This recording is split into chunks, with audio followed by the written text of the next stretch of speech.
कैसे लगाया जाए कि आपका जो स्पर्म है एक महिला के बॉडी के उसका स्पर्म है जो आपके पार्टनर का सेल्स है वो आपके वजाइना के अंदर एंटर कर चुका है। जब आप कांटेक्ट बनाती हैं उसी समय आपको कुछ लक्षण दिखाई देते हैं जिसको देख के ये आप अंदाजा लगा सकते हो कि आपका जो पार्टनर का सेल्स है वो अंदर चला गया है। क्योंकि फ्रेंड जो पार्टनर का सेल्स है जो स्पर्म है वो आपके अंदर जाना काफी जरूरी होता है, क्योंकि जब तक वो अंदर नहीं जाएगा तब तक आपको प्रेगनेंसी बिल्कुल भी नहीं होगी। तो पार्टनर का सेल्स आपके अंदर एंटर करना काफी जरूरी होता है। तो आज के वीडियो में हम यही जानेंगे कि कौन सा ऐसा लक्षण होता है जो कि आप उसी समय जब आप कांटेक्ट बनाते हो तो ही आपको कुछ लक्षण ऐसे महसूस होंगे जिसको कि आप देख के ये अंदाजा लगा लोगे कि जो पार्टनर का सेल्स है वो आपके अंदर एंटर कर चुका है। हेलो फैमिली, आपका हमारे चैनल में बहुत बहुत स्वागत है। सबसे पहले जानते हैं फ्रेंड्स कि जो पार्टनर का सेल्स है वो महिला के अंदर एंटर करना काफी जरूरी है। अगर ये एंटर नहीं करेगा तो आपको प्रेगनेंसी नहीं होगी, क्योंकि जब सेल्स एंटर करेगा तो ही महिला का जो अंडा है उसको फर्टिलाइज करेगा। जब सेल्स वहां पे नहीं रहेगा, मौजूद नहीं रहेगा, जब सेल्स वहां पे एंटर नहीं करेगा, किसी भी रीजन की वजह से बीच में ही रुक जाएगा, तो आपको प्रेगनेंसी कहां से होगा, गर्भधारण कहां से होगा। तो इसीलिए इस जो है लक्षण को आप जरूर समझिएगा। तो सबसे पहला लक्षण है फ्रेंड्स, जब आप कॉन्टेक्ट बनाते हो उसी समय ये लक्षण आपको दिखाई देंगे। तो सबसे पहला लक्षण है आपका खुद पार्टनर। अगर फ्रेंड्स आप कॉन्टेक्ट बनाते हो तो आपका पार्टनर आपको बता देगा कि आपका जो है पार्टनर का सेल्स आपके अंदर एंटर किया है कि नहीं किया है। कैसे बता देगा? जब आप कॉन्टेक्ट बनाते हो तो वहां पे जब इरेगुलेशन आपके पार्टनर का हो जाता है तो आपका पार्टनर जो है बता देगा कि आप जो पूरा उसका सेल्स है वो आपके अंदर एंटर कर चुका है। ये तो आपका पार्टनर बता देगा और आप फ्रेंड्स खुद से भी समझ सकते हो। जब आपका पार्टनर शांत हो जाएगा तो आप खुद जब ये इस बात का अंदाजा लगा लोगे कि जो स्पर्म है सारा का सारा आपके अंदर एंटर कर चुका है। दूसरा जो आपको लक्षण दिखाई देगा वो होगा आपके प्राइवेट पार्ट के थ्रू कुछ जो है डिस्चार्ज का निकलना। देखिए फ्रेंड्स, जो आपके पार्टनर का सेल्स होता है वो एक सीमेन से घिरा हुआ होता है। यानी कि जो सेल्स है जो स्पर्म है वो आपका एक जो है जो पानी होता है ना, पानी से वो घिरा हुआ होता है। जैसे कि एक तालाब में मछली रहती है वैसे ही आपके पार्टनर का सेल्स स्पर्म एक सीमेन से घिरा हुआ रहता है। अगर सीमेन नहीं होगा तो आपके पार्टनर का सेल्स अंडकोश में ही मर जाएगा। तो उसको बचाने के लिए सीमेन यानी कि पानी जो होता है उसके इर्द गिर्द रहता है और बीच में आपके पार्टनर का सेल्स रहता है यानी स्पर्म रहता है। तो सीमेंट का काम केवल इतना ही होता है कि जो पार्टनर का सेल्स है जो स्पर्म है उसको एक महिला बॉडी के अंदर कैनाल के अंदर उसको एंटर करा देना। जब वो एंटर करा देता है तो जो सीमेंट होता है वो ऑटोमेटिक बाहर की तरफ निकलने लगता है। तो जब आप कॉन्टेक्ट बना लेते हो, बनाने के बाद जब आपका पार्टनर जो है इरेगुलेशन पार्टनर का हो जाता है तो वहां पे होगा क्या कि जो महिला के जो है निचला अंग है उससे आपको थोड़ा बहुत डिस्चार्ज निकलने लगेगा। आपको परेशान नहीं होना है कि मेरा जो है डिस्चार्ज निकल रहा है, नहीं। थोड़ा बहुत निकलना काफी जरूरी है, क्योंकि जो आपके पार्टनर का सेल्स है जो आपके पार्टनर का स्पर्म है वो एक पानी में सीमेंट में घिरा हुआ है तो पानी सीमेंट ही निकलता है, जो है सीमेंट वो निकलता है। उसके साथ साथ फ्रेंड्स जो आपके पार्टनर का सेल्स होता है वो काफी जो है करोड़ों की संख्या में होता है, करोड़ों की संख्या में अंदर एंटर करता है, लेकिन कोई एक हेल्दी सेल्स ही आपके अंडे को फर्टिलाइज करता है। तो कोई एक हेल्दी सेल्स जब आपके अंडे को फर्टिलाइज करेगा तो सारा का सारा तो वहां पे नहीं पहुंच पाएगा। तो फ्रेंड्स जो स्पर्म होता है उसके किसी जो स्पर्म का हेड टेल क्वांटिटी क्वालिटी बिल्कुल बेस्ट रहेगी, मोबिलिटी, वही आपका अंडे को छेदन करेगा, वही आपके अंडे को फर्टिलाइज करेगा। हर एक जो है आपके पार्टनर का स्पर्म आपके अंडे को नहीं फर्टिलाइज करेगा, केवल एक जो है स्पर्म आपके अंडे को फर्टिलाइज करेगा। तो वहां पे और जो सेल्स होते हैं वो आपको आपके जो स्पर्म है उसको रास्ता बनाने का काम करता है, और जो ऊपर तक चढ़ता है तो कोई बीच में जाता है वहीं पे मर जाता है, कोई ऊपर तक जाता है वहीं पे मर जाता है, सारे के सारे ऊपर तक नहीं पहुंच पाते हैं। तो जो मरे हुए होते हैं वो धीरे धीरे आपके वजाइना के थ्रू बाहर की तरफ निकलते रहते हैं।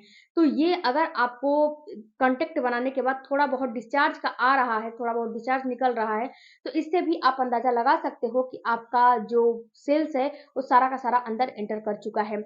इसके बाद फ्रेंड्स जो आपका आप जिस दिन कॉन्टैक्ट बनाए हो उसके बाद अगर आपने ओवुलेशन के टाइम पे कॉन्टैक्ट बनाया होगा, ओवुलेशन का मतलब कि अगर आपके पीरियड की साइकिल 28 दिन और 30 दिन की है, तो आपका ओवुलेशन 14वें दिन 16वें दिन हो जाएगा। तो अगर आप इससे 1 से 2 दिन आगे या फिर 1 से 2 दिन पीछे बनाया होगा अपने ओवुलेशन के टाइम पे करेक्ट आपने रिलेशन बनाया होगा, तो इस यहाँ पे होगा क्या कि रिलेशन बनाने के कम से कम 6 से 8 दिन के बाद आपको प्रेगनेंसी हो जाती है। क्योंकि रिलेशन बनाने के 6 से 8 दिन के बाद आपका इम्प्लांटेशन होने लगता है। जो आपका अंडा है, जो आपका अंडा फर्टिलाइज़ हुआ है, वो अंडा आपके सेल्स में जाके यानी कि वहाँ से फ़्लैपियन ट्यूब से निकलता है और वो निकलता है फ़्लैपियन ट्यूब से कम उसको निकलते-निकलते 6 से 7 दिन लग जाते हैं। ये आपके यूट्रस की दीवार में धँसने के लिए जाता है, जहाँ पे आपके बच्चेदानी में हर महीने एक एंडोमेट्रियम की दीवार तैयार होती है, गद्देदार एक दीवार तैयार होती है। हर महीने इसका काम है तैयार होना और हर महीने अगर आपका बच्चा नहीं रुकेगा, तो इसका काम है ये ढह जाता है, खत्म हो जाता है। तो अगर आपको भी जो है 6 से 7 दिन और 8 दिन के बाद कुछ लक्षण आपको दिखाई देने लगते हैं। जब आपका इम्प्लांटेशन होने लगेगा तो वहाँ पे कुछ आपको लक्षण दिखाई देने लगेंगे। सबसे पहला आपको लक्षण दिखाई देगा आपके पेट के निचले हिस्से में दर्द होना। अगर आपके पेट के निचले हिस्से में पेन हो रहा है, तो आपको 100% श्योर हो जाना है कि कहीं न कहीं आपको प्रेगनेंसी हो चुकी है, गर्भधारण हो चुका है, आप प्रेग्नेंट हो चुके हो। दूसरा आपको लक्षण दिखाई देगा कि वहाँ पे हल्की-सी 2-3 ड्रॉप आपको ब्लीडिंग आएगी। अगर आपका इम्प्लांटेशन हो रहा है, आपको प्रेगनेंसी हो गई है, तो इम्प्लांटेशन जब हो रहा है, तो हल्की-सी आपको वहाँ पे ब्लीडिंग आएगी। 2-3 ड्रॉप आती है, बहुत ज़्यादा नहीं आता है।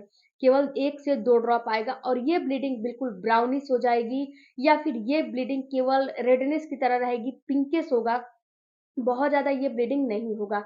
तो अगर ऐसा ब्लीडिंग आ रहा है और 1 से 2 दिन 1-1, 2-2 ड्रॉप हो सकता है और ये ब्लीडिंग जब आ रहा है तो आपको समझना है कि आपका इम्प्लांटेशन हो रहा है। अब यहाँ पे बात करते हैं फ्रेंड्स कि ये ब्लीडिंग क्या सभी महिलाओं को होता है? ज़रूरी नहीं है कि ये ब्लीडिंग आपका सभी महिलाओं को हो। हाँ, कुछ महिलाओं को होता है, कुछ महिलाओं को नहीं होता है। 50 से 60% महिलाओं को होता है। जो महिलाएँ अपनी बॉडी को लेकर अलर्ट रहती है, जो महिलाएँ अपनी बॉडी को समझती हैं, जानती हैं, उनको ये ब्लीडिंग ज़रूर दिखाई देती है।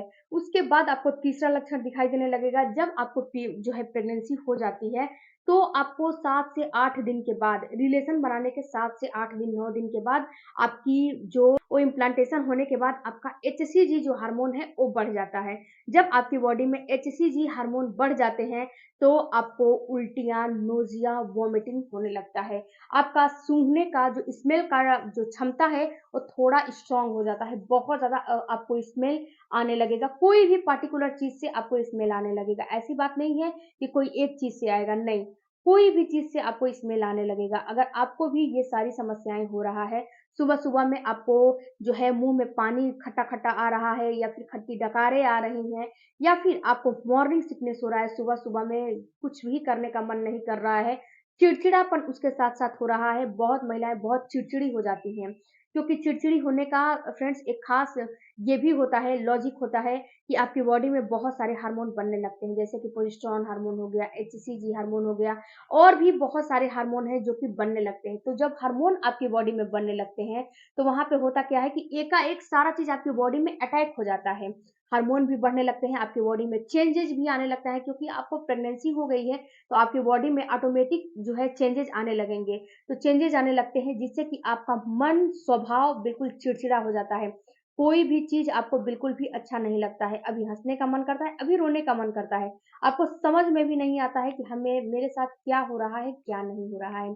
अगर आपके साथ भी ऐसा हो रहा है, तो आप 100% श्योर हो जाओ कि कहीं न कहीं आपको प्रेगनेंसी हो चुकी है, जो आपका पार्टनर का सेल्स है, वो आपके अंदर एंटर कर चुका है। उसके साथ फ्रेंड्स आपको एक काम और करना है कि आपका पीरियड मिस हो जाएगा। अगर आपके पार्टनर का सेल्स अंदर गया है, प्रेगनेंसी हो गई है, तो आपका पीरियड बिल्कुल ही मिस हो जाएगा। जब पीरियड मिस हो जाएगा, उसके 3 से 4 दिन के बाद आप प्रेगनेंसी टेस्ट करिए। अगर पॉजिटिव रिजल्ट आ जाता है प्रेगनेंसी टेस्ट करने के बाद, तो आप तुरंत के तुरंत अपने डॉक्टर से संपर्क करिए, डॉक्टर की सलाह लीजिए कि आगे क्या कैसे करना है। उसके बाद फ्रेंड्स आपको अपने प्रिकॉशन रखने हैं, जो कि इम्प्लांटेशन वाले प्रिकॉशन है। इस पे मैंने ऑलरेडी वीडियो 2-3 बना के रखा है, उस वीडियो को देखिएगा, समझिएगा कि कौन-कौन से आपको प्रिकॉशन रखना है। प्रिकॉशन रखिए, कोई भी मिस्टेक्स मत करिए जिससे कि आपका इम्प्लांटेशन फेल हो। तो आई होप फ्रेंड्स कि ये वीडियो आपको कुछ नॉलेजेबल लगा होगा। कुछ काम का लगा होगा तो चैनल को ज़रूर